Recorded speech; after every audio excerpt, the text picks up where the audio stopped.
करगिल विजय दिवस के दौरान प्रधानमंत्री नरेंद्र मोदी ने लद्दाख को एक ऐसी परियोजना की सौगात दी जिससे पड़ोसी देश चीन की नींद उड़ने वाली है। ये कोई साधारण सुरंग नहीं है, बल्कि इसकी खास बात यह है कि पूरी दुनिया में इसका डंका बजने वाला है।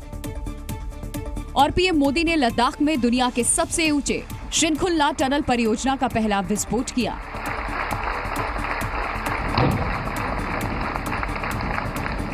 शिनकुला सुरंग 4.1 किलोमीटर लंबी होगी और इसका निर्माण नीमू पदुम दारचा रोड पर 15,800 फीट की ऊंचाई पर हो रहा है, जो दुनिया की सबसे ऊंची सुरंग होगी। और इसकी मजबूती ऐसी होगी कि इस पर मिसाइल हमलों का भी असर नहीं होगा। साथ ही इस टनल के बनने से लद्दाख हमेशा देश से जुड़ा रहेगा। शिनकुला टनल, इसके निर्माण का काम शुरू हुआ है। शिनकुला टनल के जरिए लद्दाख पूरे साल हर मौसम में देश से कनेक्टेड रहेगा। साथ ही ये टनल आर्थिक और सामाजिक विकास को भी बढ़ावा देगी। हम सभी को पता है कि कठोर मौसम की वजह से लद्दाख के लोगों को कितनी मुश्किलें आती हैं। शिनकुला टनल के बनने से ये मुश्किलें भी कम होगी। साथ ही ये टनल रणनीतिक रूप से काफी महत्वपूर्ण साबित होगी, जिसे चीन की चुनौतियों से निपटने के लिए अहम माना जा रहा है। एलएसी के पास चीन ने काफी इंफ्रास्ट्रक्चर तैयार कर रखा है और चीन की विस्तारवादी नीति को देखते हुए भारत ने भी अपनी नीति बदली और सीमाई इलाकों में तेजी से इंफ्रास्ट्रक्चर खड़ा किया। बीते 3 सालों में सड़कें, सुरंग, सैनिकों की रिहाइश, हेलीपैड और एयरफील्ड समेत कई मोर्चों पर लगातार उपलब्धियां हासिल हो रही हैं। बॉर्डर एरिया डेवलपमेंट और सीमा पर सड़कें, पुल बनाने का काम भी बहुत तेजी से हुआ है। सामरिक महत्व की मनाली दारचा पदुम नीमू ले सड़क पर बन रही विश्व की सबसे ऊंची शिनकुला टनल 1700 करोड़ की लागत से तैयार किया जाएगा। इस टनल से चीन सीमा तक पहुंचने में भारतीय सेना को आसानी होगी। शिनकुला टनल बनने से मनाली करगिल और मनाली लेह सामरिक मार्ग पर 12 महीने सेना के लिए आसानी होगी। इस टनल को 2027 तक पूरा करने का लक्ष्य रखा गया है। प्रधानमंत्री नरेंद्र मोदी ने लद्दाख से पाकिस्तान को सीधी चुनौती दी। प्रधानमंत्री मोदी ने कहा कि भारत किसी भी दुस्साहस का मुंहतोड़ जवाब देगा। करगिल विजय दिवस पर लद्दाख से पीएम नरेंद्र मोदी ने पाकिस्तान को चेतावनी दी। पीएम मोदी ने कहा कि पाकिस्तान को पहले भी हमारे वीर जवानों ने कड़ा जवाब दिया था, लेकिन पाकिस्तान ने सबक नहीं लिया। पाकिस्तान ने अपने इतिहास से कुछ नहीं सीखा है। वो आतंकवाद के सहारे,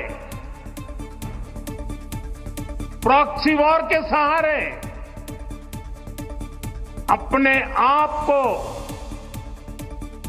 प्रासंगिक बनाए रखने का प्रयास कर रहा है। साथ ही प्रधानमंत्री ने आतंक के आकाओं को संदेश दिया कि उनके नापाक मंसूबों को कुचलने में कोई कोर कसर नहीं छोड़ेंगे। मैं आतंकवाद के इन सरपरस्तों को कहना चाहता हूं कि उनके नापाक मंसूबे कभी कामयाब नहीं होंगे। दरअसल पिछले कुछ दिनों में जम्मू कश्मीर में आतंकियों ने कई हमले किए, जिसका भारत की सेना और सुरक्षा बलों के जवानों ने मुंहतोड़ जवाब दिया। करगिल विजय दिवस के मौके पर प्रधानमंत्री नरेंद्र मोदी लद्दाख के द्रास सेक्टर पहुंचे और वीर शहीदों को श्रद्धांजलि दी। सेना की अग्निपथ स्कीम को लेकर उठ रहे सवालों पर भी उन्होंने विपक्ष पर सीधा निशाना साधा। करगिल विजय दिवस की 25वीं सालगिरह के मौके पर प्रधानमंत्री नरेंद्र मोदी करगिल के वीर शहीदों को श्रद्धांजलि अर्पित करने लद्दाख के द्रास सेक्टर पहुंचे। करगिल के वीर शहीदों को श्रद्धांजलि देने के दौरान पीएम मोदी काफी भावुक नजर आए। खाकी रंग का कोट पहने पीएम मोदी द्रास में करगिल वॉर मेमोरियल पहुंचे। शहीदों को नमन करने के बाद उन्होंने शहीदों के नाम वाले बोर्ड को देखा और सैनिकों को संबोधित करते हुए अग्निपथ योजना को लेकर उठाए जा रहे सवालों पर विपक्ष को करारा जवाब दिया।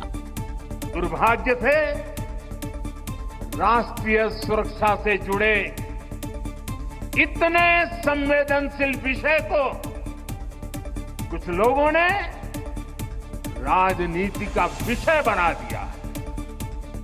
कुछ लोग सेना के इस रिफॉर्म पर भी अपने व्यक्तिगत स्वार्थ में झूठ की राजनीति कर रहे हैं। ये वही लोग हैं जिन्होंने सेनाओं में हजारों करोड़ के घोटाले करके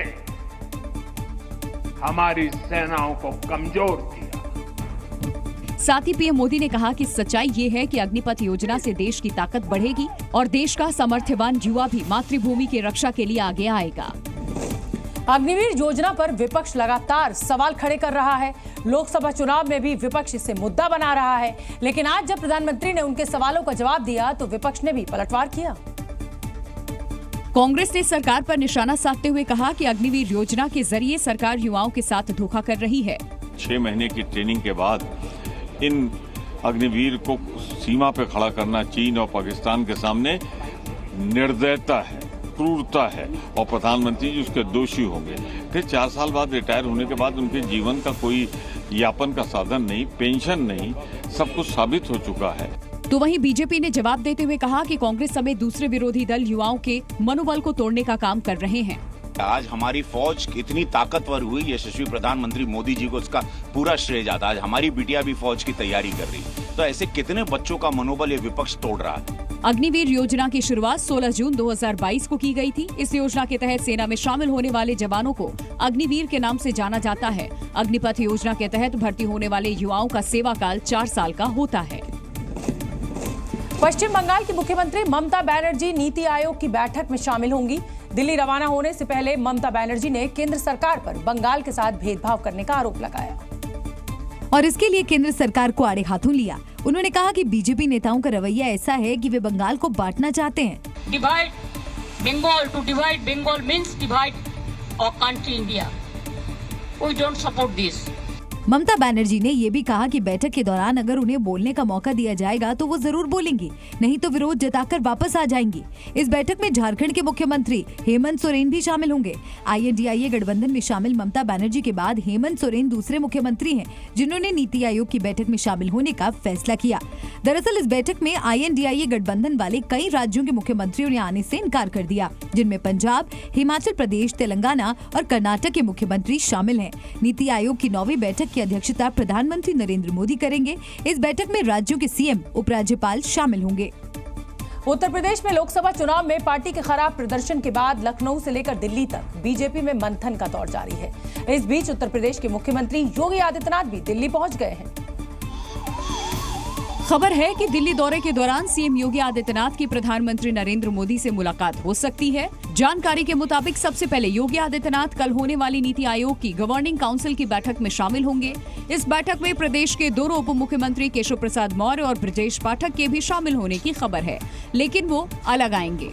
और बैठक के बाद सीएम योगी की प्रधानमंत्री से मुलाकात हो सकती है। हालांकि मुलाकात के दौरान किन बातों पर चर्चा होगी इसका तो फिलहाल पता नहीं चला, लेकिन बताया जा रहा है कि बैठक के दौरान उपचुनाव के बारे में विचार विमर्श हो सकता है। प्रधानमंत्री मोदी मुलाकात के दौरान उपचुनाव के लिए टिप्स दे सकते हैं। उत्तर प्रदेश में 10 सीटों पर उपचुनाव होने हैं, लेकिन फैजाबाद की मिल्कीपुर सीट योगी आदित्यनाथ और पूरी बीजेपी पार्टी के लिए नाक का सवाल बनी हुई है। मिल्कीपुर सीट को जीतने के लिए बीजेपी ने अपने 4 मंत्रियों को मैदान में उतार दिया है। क्योंकि मिल्कीपुर सीट अयोध्या में ही आती है और राम मंदिर बनवाने के बावजूद बीजेपी यहां से लोकसभा चुनाव हार गई और इसी सीट से समाजवादी पार्टी के नेता अवधेश प्रसाद सांसद चुने गए और उन्होंने विधायकी छोड़ दी, तभी से ये सीट खाली है। अब बीजेपी की पूरी कोशिश है कि मिल्कीपुर सीट को हर हाल में जीत लिया जाए। इसीलिए बीजेपी ने इस सीट को जीतने के लिए अपने 4 मंत्रियों को काम पर लगा दिया।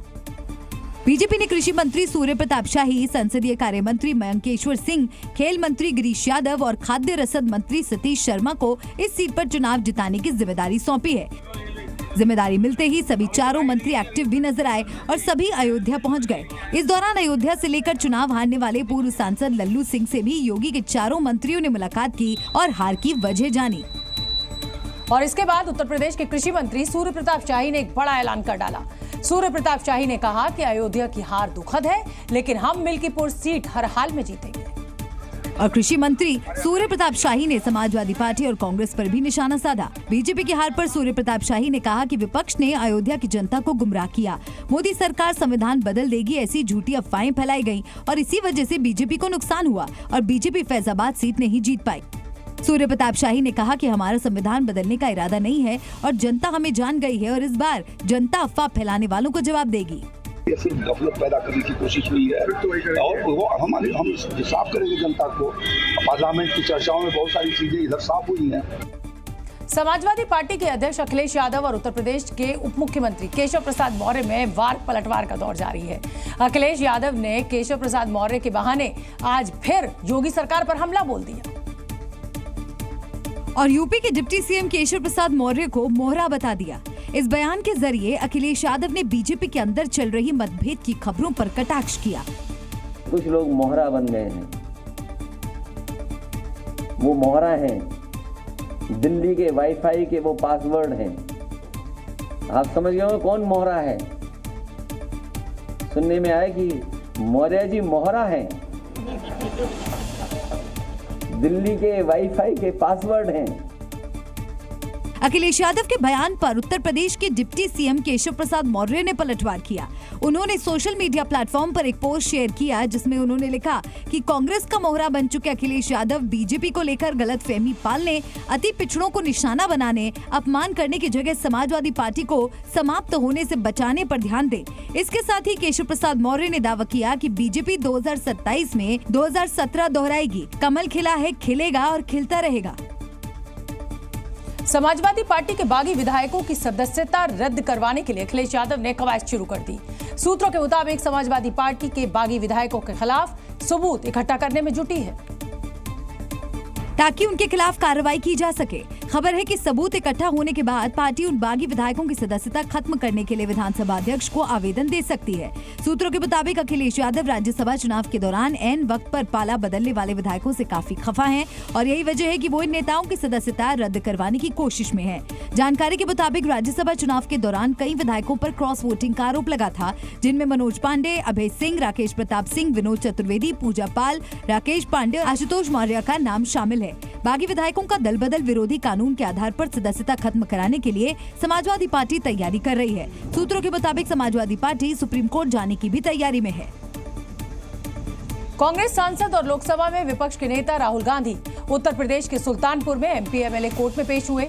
राहुल गांधी की ये पेशी गृह मंत्री अमित शाह की मानहानि मामले में हुई, जहां उन्होंने अपना बयान दर्ज करवाया। इससे पहले पेशी के लिए जैसे ही राहुल गांधी कोर्ट पहुंचे, वहां मौजूद पार्टी के कार्यकर्ताओं ने उन्हें घेर लिया और उनके समर्थन में नारेबाजी शुरू कर दी। कार्यकर्ताओं ने फूल बरसाकर उनका स्वागत किया। इसके बाद राहुल गांधी कोर्ट के अंदर चले गए, जहां उन्होंने बयान दर्ज करवाते हुए अपने ऊपर लगाए गए आरोपों को गलत बताया। इस दौरान कांग्रेस नेताओं ने बीजेपी पर राहुल गांधी को बेवजह परेशान करने का आरोप लगाया। तो मैं इस घटिया हरकत के भाजपा की निंदा करता हूं, पर कोर्ट के प्रति पूरा सम्मान व्यक्त करता हूं। चूंकि अदालत ने संज्ञान ले लिया है, अदालत ने समन दिया है, तो उसके पालन में श्री राहुल गांधी वहां गए। सुनवाई के बाद राहुल गांधी अपनी गाड़ी में बैठकर वहां से रवाना हो गए। अब इस मामले की अगली सुनवाई 12 अगस्त को होगी। उत्तर प्रदेश के सुल्तानपुर कोर्ट में पेश होने के बाद राहुल गांधी लखनऊ वापस लौट रहे थे और इसी दौरान जब उनका काफिला कूरेभार के विधायक नगर चौराहे पर पहुंचा तो चारों तरफ हलचल मच गई। उनका काफिला अचानक चौराहे के पास रुका और अपनी गाड़ी से उतरकर राहुल गांधी एक मोची की दुकान पर पहुंच गए। इस दौरान राहुल गांधी काफी देर तक उस दुकान पर रुके रहे और दुकानदार से बातचीत करते नजर आए। दुकान पर राहुल गांधी जूतों को ठीक करते भी दिखाई दिए। बताया ये जा रहा है कि इस दौरान राहुल गांधी ने उस दुकानदार से व्यापार के बारे में बातचीत की और फोटो भी खिंचवाई। बातचीत के बाद उनका काफिला आगे बढ़ गया।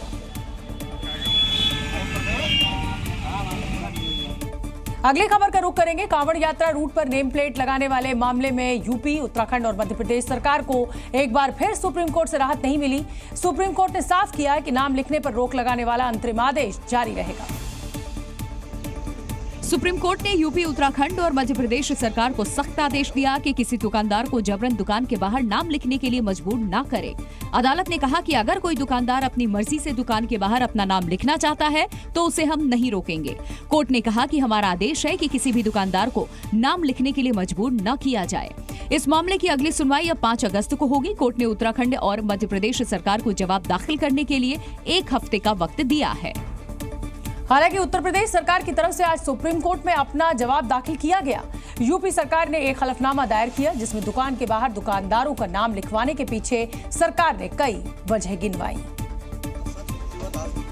सुप्रीम कोर्ट में योगी सरकार की तरफ से कहा गया कि सरकार ने आदेश इसीलिए लागू किया था ताकि गलती से भी कांवड़िये किसी दुकान से ऐसा ना खा ले जिससे उनकी धार्मिक भावनाएं आहत हो। सरकार ने कहा कि कांवड़ियों को ये पता होना चाहिए कि वो क्या खा रहे हैं और कहां खा रहे हैं। कांवड़ यात्रा में शांति, सुरक्षा और पारदर्शिता लाने के लिए निर्देश लेकर आए थे। सरकार ने सुप्रीम कोर्ट को बताया कि कांवड़ियों की तरफ से शिकायत मिलने के बाद ही सरकार दुकानों के बाहर नाम लिखने वाला फैसला लेकर आई। योगी सरकार की तरफ से कहा गया कि कई बार दुकान मालिक का नाम दुकान पर न लिखा होने की वजह से भ्रम की स्थिति पैदा रहती है और जब ग्राहक को पता चलता है कि दुकान दूसरे समुदाय के व्यक्ति की है और दुकान पर नॉनवेज भी मिलता है तो वहां झगड़े की स्थिति बन जाती है। और उत्तर प्रदेश में लॉ एंड ऑर्डर न बिगड़े और कांवड़ियों की शुद्धता बनी रहे, इसीलिए सरकार ने दुकानों के बाहर दुकान मालिक का नेम प्लेट लगवाने का फैसला लिया है। उत्तर प्रदेश सरकार ने सबूत के तौर पर यह तस्वीर पेश करके बताया कि नाम बदलकर हिंदुओं की भावनाओं के साथ खुलेआम खिलवाड़ किया जा रहा है। सरकार ने दलील दी कि राज्य में सभी को व्यापार करने की आजादी है, लेकिन नाम बदलकर हिंदुओं को गुमराह नहीं किया जाना चाहिए। वहीं सरकार ने सुप्रीम कोर्ट में दलील दी कि राज्य में धर्म के आधार पर किसी को भी व्यापार करने से नहीं रोका गया है। सरकार की तरफ से कहा गया, केवल मांसाहारी भोजन बेचने वाले प्रतिबंध को छोड़कर बाकी सभी लोग अपना व्यापार करने के लिए आजाद हैं। यूपी सरकार ने कहा कि इस आदेश में अलगाव जैसा माहौल बनाने जैसा कुछ नहीं है और जबरदस्ती इस मामले को सांप्रदायिक रंग देने की कोशिश की जा रही है। इन दलीलों को रखते हुए यूपी सरकार की ओर से वकील मुकुल रोहतगी ने कहा कि ये कानून व्यवस्था से जुड़ा मामला है और सरकार लॉ एंड ऑर्डर को मेंटेन बनाए रखने के लिए ऐसे आदेश ला सकती है। उत्तर प्रदेश सरकार ने सुप्रीम कोर्ट में कई दुकानों के सबूत के साथ तस्वीरें भी पेश की और इन तस्वीरों के जरिए सरकार ने बताया कि हिंदुओं की भावनाओं के साथ खुलेआम खिलवाड़ किया जा रहा है। सरकार ने एक दुकान की तस्वीर पेश की जो कांवड़ मार्ग पर पड़ती है और इस दुकान का नाम है पंडित जी ढाबा, लेकिन इस ढाबे के मालिक का असली नाम सनव्वर है। सरकार ने एक दूसरे ढाबे की तस्वीर भी सबूत के तौर पर पेश की जिसका नाम है राजस्थानी खालसा ढाबा और इसके मालिक का नाम फुरकान है। वहीं सरकार ने एक और ढाबे की तस्वीर पेश की जिसका नाम भगवान राम के नाम पर राजा राम भोजनालय है, लेकिन इसके असली मालिक का नाम मोहम्मद वसीम है। भले ही सुप्रीम कोर्ट ने योगी सरकार को बड़ा झटका दिया हो और साफ तौर पर कह दिया हो कि सरकार किसी को नाम लिखने के लिए मजबूर नहीं कर सकती, हालांकि सरकार के समर्थन में अब कई हिंदूवादी संगठन उतर आए हैं। और दिल्ली से सटे गाजियाबाद में हिंदूवादी संगठन के कार्यकर्ता नाम वाले पोस्टर लेकर हिंदुओं की दुकानों पर पहुंच गए और उनकी दुकान के बाहर पोस्टर लगा दिए। हिंदूवादी संगठन के कार्यकर्ताओं ने आरोप लगाया कि देश के कुछ जयचंद अदालत को गुमराह कर रहे हैं, लेकिन हम कांवड़ियों की आस्था से खिलवाड़ नहीं होने देंगे। सभी हिंदू भाइयों से अनुरोध करता हूं कि छोटी बड़ी दुकानों पर अपनी सभी बोर्ड लगाएं, जिससे कांवड़ियों को ये स्पष्ट हो जाए कि मैं यहाँ विश्राम करूंगा या भोजन करूंगा तो मेरी आस्था के साथ कोई खिलवाड़ नहीं होगा। दरअसल गाजियाबाद में दूधेश्वर महादेव का बहुत प्रसिद्ध और प्राचीन मंदिर है और ये कांवड़ यात्रियों के लिए आस्था का प्रमुख केंद्र भी है। इसलिए हिंदूवादी संगठन के कार्यकर्ता नारे लगाते हुए यहाँ पहुँचे और हिंदुओं की दुकानों पर पोस्टर लगाए ताकि कांवड़ियों को ये पता चल सके कि ये किसकी दुकान है। उत्तर प्रदेश के मेरठ में कांवड़ियों को एक कार ने टक्कर मार दी और उसके बाद कांवड़ियों ने जमकर उत्पात मचाया। मौके पर पहुंची पुलिस ने मामले को शांत कराया। आरोप है कि गलत दिशा से आ रही एक कार की इन कांवड़ियों से टक्कर हो गई, जिसमें कार ड्राइवर की गलती से कांवड़ खंडित हो गया। उसके बाद कांवड़िये कार पर टूट पड़े, कार को बुरी तरह से तोड़ दिया। साथ ही कार सवार एक शख्स को भी बुरी तरह पीटा और उसके कपड़े तक फाड़ दिए।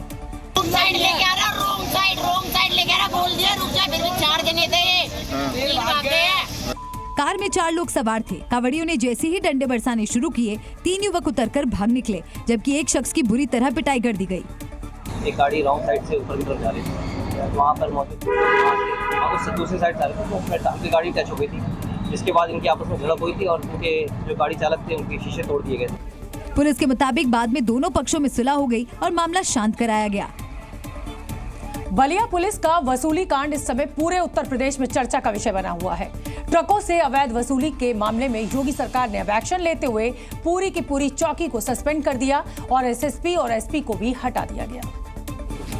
दरअसल पुलिस के सीनियर अधिकारियों को शिकायत मिली थी कि नरही थाने के पुलिसकर्मी यूपी से बिहार जाने वाले ट्रकों से अवैध वसूली कर रहे हैं, जिसके बाद बनारस जोन के एडीजी पीयूष मोरडिया और आजमगढ़ रेंज के डीआईजी वैभव कृष्ण ने छापेमारी की और पुलिस वालों को दलालों के साथ मिलकर वसूली करते हुए रंगे हाथों पकड़ लिया।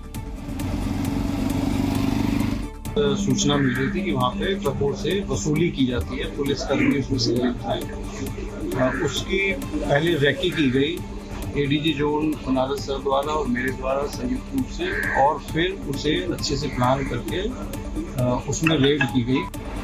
अवैध वसूली में बलिया पुलिस की मिलीभगत के बाद योगी सरकार ने पुलिस वालों पर कड़ा एक्शन लिया है। सीएम योगी के निर्देश पर बलिया के एसएसपी और एसपी का ट्रांसफर कर दिया गया है। अवैध वसूली मामले में पूरी चौकी को भी सस्पेंड कर दिया गया है। इसके अलावा नरही के थाना प्रभारी भी सस्पेंड हुए हैं। सीओ, एसएचओ और चौकी इंचार्ज की संपत्ति की विजिलेंस जांच के आदेश दिए गए हैं। मामले में 16 दलालों और 2 पुलिस कर्मियों की गिरफ्तारी हुई है और 9 पुलिस कर्मियों के खिलाफ एफआईआर भी दर्ज की गई है। कुल मिला के 16 दलालों की गिरफ्तारी हुई है और 2 पुलिस कर्मियों की गिरफ्तारी हुई है। इसमें पूरे चौकी कोरंटा डी को सस्पेंड किया गया और थाना प्रभारी नरही को सस्पेंड किया गया। एफआईआर भी इसमें लिखी गई है। छापेमारी के दौरान पुलिस को मौके से 50 से ज्यादा मोबाइल और कई बाइक के अलावा कैश भी बरामद हुआ है। बलिया जिले के नरही थाना के पुलिसकर्मी जिस तरह से ट्रकों से अवैध वसूली करते थे, उससे पुलिस अधिकारी भी सख्ते में आ गए हैं।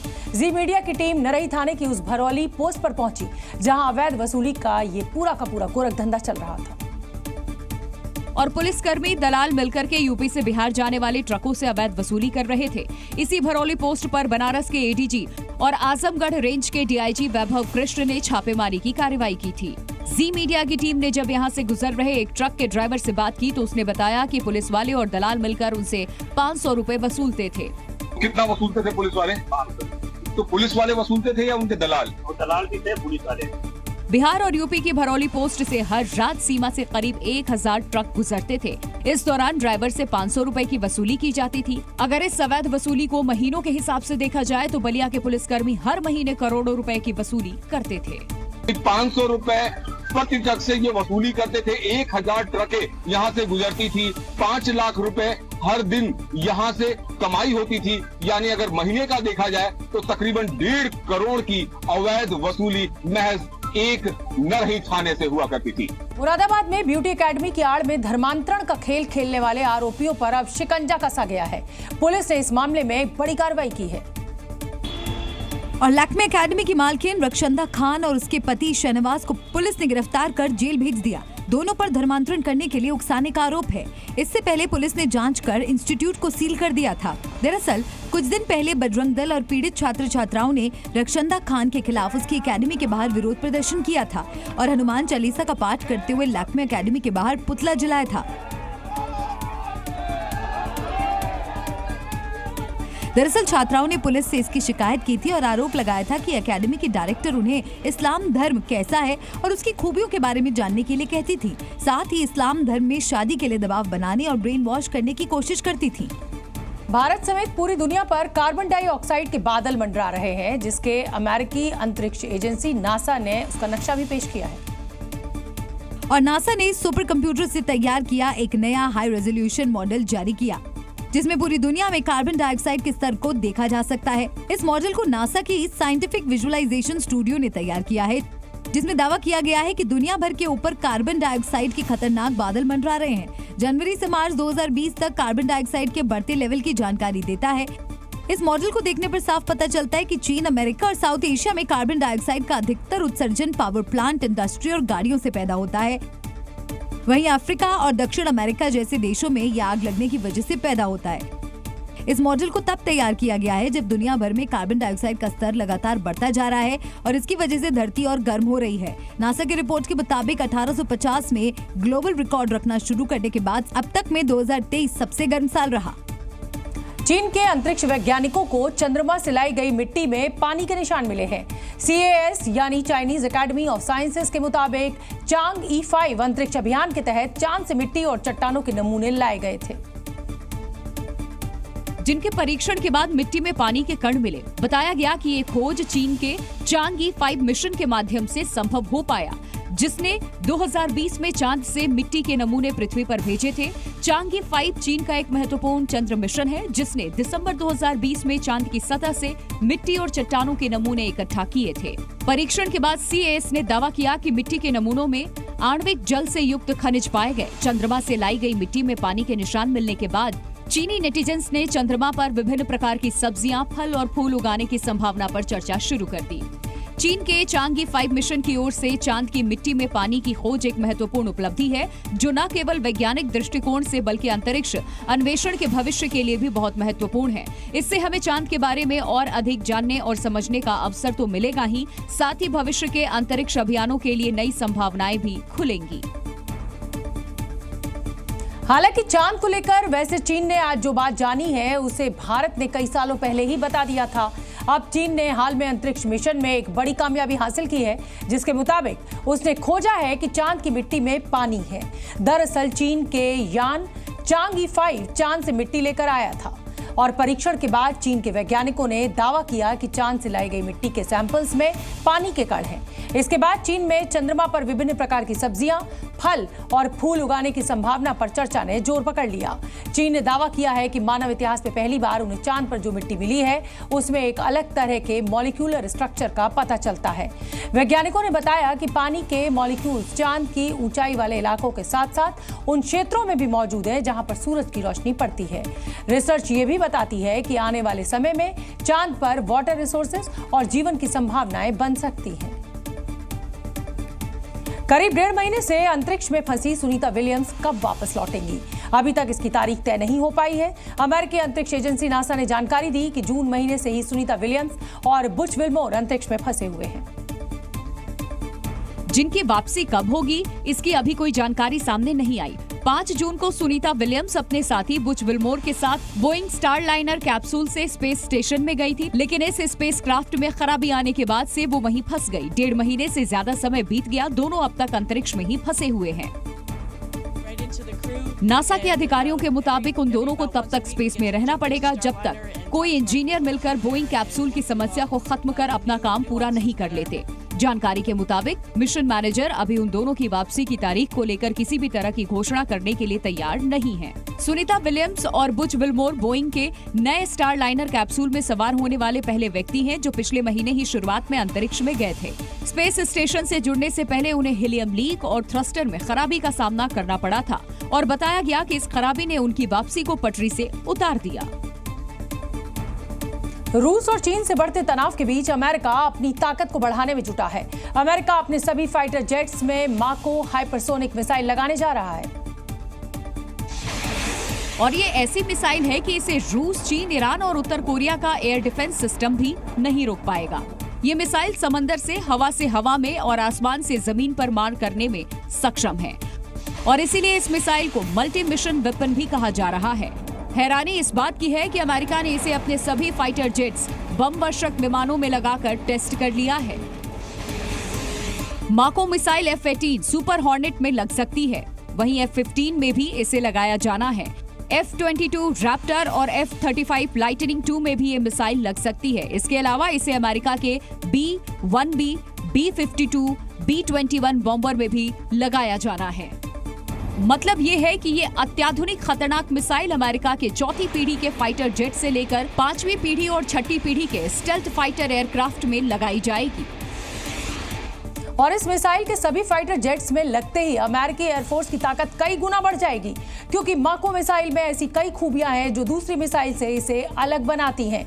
माको मिसाइल की सबसे बड़ी खासियत यह है कि ये मिसाइल अपने साथ 130 किलोग्राम वॉरहेड ले जाकर हमला कर सकती है।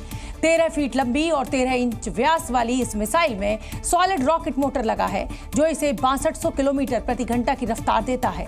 अभी तक जो भी हाइपरसोनिक मिसाइलें होती थी वो आकार में बहुत बड़ी होती थी, लेकिन मैको मिसाइल आकार में छोटी है और दमदार भी है और इसकी तेज स्पीड और दूसरी मिसाइलों की तुलना में छोटी होने की वजह से इसे कोई भी एयर डिफेंस सिस्टम रोक नहीं सकता।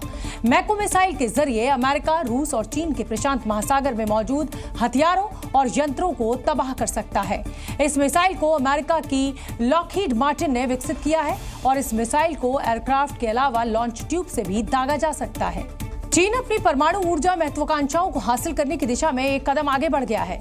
वैज्ञानिकों का दावा है कि उन्होंने एक ऐसी चीज विकसित की है जिससे समुद्र के पानी से यूरेनियम निकाल पाएंगे, जो परमाणु रिएक्टर्स में ईंधन के लिए इस्तेमाल की जा सकेगी, जिसे सोडियम एल्गिनेट जैसे सोर्स से निकाला गया है। यूरेनियम 1942 से परमाणु ऊर्जा के लिए एक अहम तत्व रहा है और परमाणु ऊर्जा एजेंसी का अनुमान है कि दुनिया के महासागरों में लगभग 4.5 बिलियन टन यूरेनियम मौजूद है, जो भूमि पर मौजूद मात्रा से 1000 गुना से भी ज्यादा होगी। कुदरत का क्रोध पूरी दुनिया में कहर बरपा रहा है। भारी बारिश से चाहे देश हो या विदेश, हर जगह त्राहिमाम मचा हुआ है। बाढ़ बारिश कैसे तांडव मचा रहा है, इसकी 5 तस्वीरें आपको दिखाते हैं।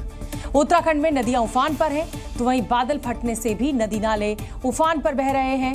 यूपी में बाढ़ गांव के गांव डुबो रही है। बाढ़ ऐसी कि नदी किनारे मकान तक जद में आ जा रहे हैं। देश ही नहीं, विदेशों में भी सड़कों पर सैलाब अपना तांडव मचा रहा है। तो ये देखिए 4 तस्वीरें इस समय हम आपको देश की दिखा रहे हैं।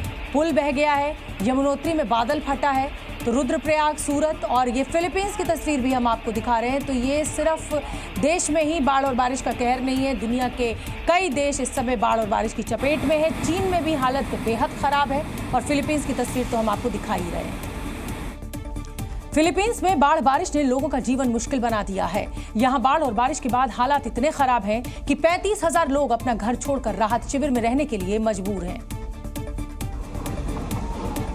हर ओर सैलाब का कब्जा, चारों ओर पानी ही पानी। फिलीपींस में भी बाढ़ और बारिश के बाद हालात बेहद खराब हैं। राजधानी मनीला की तस्वीरें देखिए, जहां रिहायशी इलाकों में नदी का पानी भरने से पूरा शहर टापू बन गया। शहर पर पानी इतना कि उसके सामने कुछ भी टिक पाना नामुमकिन था। बीच मार्केट से निकलना मानो चुनौती बन गया। जहां नजर दौड़ाई जाए बस पानी ही पानी नजर आ रहा है। राजधानी मनीला के कई इलाकों में घुटनों तक पानी भर गया, जिसकी वजह से लोगों को आने जाने में काफी परेशानी हो रही है। तूफान और बारिश की वजह से वहां 12 से ज्यादा जगहों पर भूस्खलन की घटनाएं भी सामने आई। इस तबाही की वजह से वहां 35,000 से ज्यादा लोगों को राहत शिविरों में जाना पड़ा। साथ ही घनी आबादी वाले प्रभावित इलाकों में स्कूल और दफ्तरों को बंद कर दिया गया। और यमुनोत्री धाम में बादल फटने के बाद इतनी बारिश हुई कि नालों में सैलाब आ गया। यमुना नदी का जलस्तर बढ़ने से नदी ने रौद्र रूप ले लिया और पूरे इलाके में सैलाब आ गया, जो अपने साथ लोगों के घरों के साथ साथ भारी भरकम पत्थरों को बहाकर ले गया। यमुना का जलस्तर बढ़ने से यमुनोत्री धाम में तटबंध बह गए और मंदिर के पास बने स्नान घाट, गेस्ट हाउस, पैदल मार्ग और रजिस्ट्रेशन सेंटर सैलाब की चपेट में आ गए। पहाड़ से आए पानी के तेज बहाव में कई इमारतों को भारी नुकसान पहुंचा है। कई इमारतें टूटकर पानी में समा गईं और हर तरफ उनका मलबा फैला नजर आया और पार्किंग में खड़ी गाड़ियां पानी में डूब गईं। वहीं रुद्रप्रयाग में हर तरफ पानी का सैलाब नजर आया। यहां मोरखंडा नदी पर बना लकड़ी का अस्थायी पुल नदी के तेज बहाव में बह गया और 50 से ज्यादा तीर्थयात्री फंस गए। उत्तरकाशी और रुद्रप्रयाग में आए सैलाब के बाद एसडीआरएफ की टीम नदी के किनारे रह रहे लोगों को वहां से रेस्क्यू करके सुरक्षित जगहों पर पहुंचा रही है। मॉनसून के मौसम में आसमान से बरसी राहत अब इंसान के लिए आफत बन चुकी है। भारी बारिश और बाढ़ से मध्य प्रदेश और उत्तर प्रदेश में भी हाहाकार मचा हुआ है। उत्तर प्रदेश के लखीमपुर खीरी में भी भारी बारिश हुई, जिससे शारदा नदी उफान पर है और पानी के तेज बहाव की वजह से कई इलाकों में कटाव हो रहा है, जिसकी वजह से कई लोगों के घर पानी में समा गए। और ऐसी ही एक तस्वीर नया पुरवा गांव से सामने आई, जहां देखते ही देखते एक मकान ताश के पत्तों की तरह भरभरा कर नदी में समा गया। मध्य प्रदेश के कटनी में भी बाढ़ और बारिश ने जमकर तांडव मचाया है। भारी बारिश के बाद कटनी में रेलवे ट्रैक लबालब नजर आया, जिसकी सामने आई तस्वीरों में पूरा ट्रैक पानी में डूबा दिखाई दिया। इस दौरान रेलवे के कर्मचारी पानी से भरी पटरियों पर चलकर रेल को रास्ता दिखाते नजर आए। रेलवे कर्मचारी आगे आगे और ट्रेन उनके पीछे पीछे पानी से भरी पटरी पर रेंगती दिखाई दी। वहीं मंडला के नैनपुर इलाके में भी भारी बारिश के बाद थावर नदी पर बना अंग्रेजों के जमाने का पुल टूट गया, जिसके बाद लोग जान जोखिम में डालकर और मरीजों को गोद में उठाकर नदी पार करते दिखाई दिए। गुजरात में भी बाढ़ और बारिश ने ऐसी तबाही मचाई है कि शहरों की शक्ल ही बदल गई है। गुजरात के शहरों में भारी बारिश के बाद सड़कों पर समुंदर जैसा मंजर नजर आ रहा है। और गुजरात के सूरत में तो सैलाब में सड़कें ही गायब हो गईं। यहाँ सड़कों पर पानी का दरिया बहता नजर आया और बाढ़ का पानी रिहायशी इलाकों में घुस गया। इस दौरान लोगों के घर के अंदर कई फीट पानी नजर आया। सूरत के इस इलाके में पानी इतना ज्यादा था कि लोगों को सड़क से चलना मुश्किल हो रहा था और जो लोग सड़क को पार करने की जबरन कोशिश करते दिखे वो कमर तक पानी में डूबे नजर आए। भारी बारिश के बाद सूरत के लिम्बाडा गांव में आई इस बाढ़ में 300 से ज्यादा लोग फंस गए, जिसके बाद मौके पर पहुंची एसडीआरएफ की टीम ने रेस्क्यू ऑपरेशन शुरू किया और 300 से ज्यादा लोगों को रेस्क्यू किया। वहीं गुजरात के नवसारी में भारी बारिश के बाद बाढ़ आ गई। कई इलाके पानी में डूब गए, जिसकी वजह से 50 से ज्यादा लोग बाढ़ में फंस गए, जिन्हें राहत बचाव की टीम ने रेस्क्यू किया। वहीं बरसोद में गुजरात के मंत्री ऋषिकेश पटेल बाढ़ प्रभावित इलाकों का दौरा करने पहुंचे। पानी में डूबी सड़क के बीच गुजरात के मंत्री क्षेत्र का दौरा करते दिखे। महाराष्ट्र के अलग अलग जिलों में भारी बारिश की वजह से लोग बेहाल हैं। मुंबई, पुणे समेत राज्य के कई इलाकों में बारिश की वजह से जलभराव और बाढ़ जैसे हालात दिखाई दे रहे हैं। पुणे में हुई मूसलाधार बारिश के बाद पिंपरी चिंचवाड़ इलाके के हालात बेहद खराब हो गए। यहाँ बाढ़ का पानी सीधे सैलाब की तरह आया और कुछ ही पलों में सब कुछ डुबो दिया। सड़कों का नामो निशान मिट गया और पूरा इलाका एक टापू की तरह नजर आया। आसमानी आफत के बाद आए इस सैलाब में मौर्या गोसावी गणपति मंदिर पानी में डूबा दिखाई दिया। वहीं कोल्हापुर जिले में भारी बारिश के बाद पातालगंगा नदी का जलस्तर बढ़ गया और ये नदी खतरे के निशान को पार कर गई और नदी का पानी सड़कों पर आ गया। कोल्हापुर के रत्नागिरी मार्ग पर सड़कें पानी में डूब गई और वहां से गुजरने वाले वाहन पानी में रेंगते दिखाई दिए। राजधानी दिल्ली में हुई झमाझम बारिश से कई इलाकों में पानी भर गया और कुछ ही घंटों की बारिश में सरदार पटेल मार्ग, अशोका मार्ग और कनॉट प्लेस समेत दिल्ली के कई इलाके पानी पानी हो गए। भारी बारिश के बाद नई दिल्ली रेलवे स्टेशन के पास कई फीट पानी भर गया। यात्री, महिलाएं और बच्चे कमर तक भरे पानी से गुजरते दिखाई दिए। जी न्यूज़।